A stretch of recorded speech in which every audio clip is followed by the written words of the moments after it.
ผู้ว่าราชการจังหวัดมุกดาหารเพื่อได้เปิดสะพานขามห้วยเล่านะคะเชื่อมเศรษฐกิจยกระดับคุณภาพชีวิตของประชาชนอยู่ในพื้นที่ของอำเภอดงหลวงนั่นเองค่ะ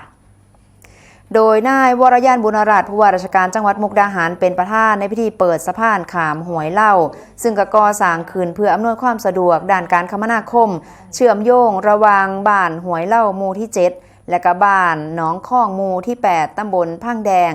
สะพานมองนีก็ใส่งบประมาณในการก่อสร้างกว่า 4.94 ล้านบาทมีวัตถุประสงค์เพื่อแก้ไขปัญหาการจราจรของประชาชน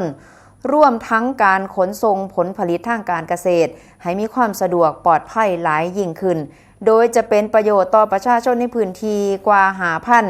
5,779 คนจาก 8 หมู่บ้านและก็ยังเป็นการยกระดับคุณภาพชีวิตของประชาชนให้ดียิ่งขึ้นอีกนำ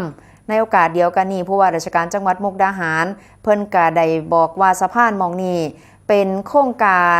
สร้างพื้นฐานที่มีความสำคัญอย่างยิ่งเพราะบ่เพียงแต่จะซอยอำนวยความสะดวกในการสัญจรของพี่น้องประชาชนในพื้นที่แต่ยังเป็นเส้นทางเชื่อมโยงเศรษฐกิจการค้าการเกษตรและก็การท่องเที่ยวของอำเภอดงหลวงและก็จังหวัดมุกดาหารให้มีความคล่องตัวและก็ปลอดภัยหลายขึ้น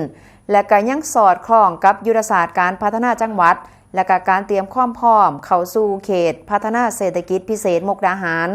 ภายหลังพิธีเปิดผู้ว่าราชการจังหวัดมุกดาหารก็ได้นำขบวนรถนั่งนะคะข้ามสะพานเป็นครั้งแรก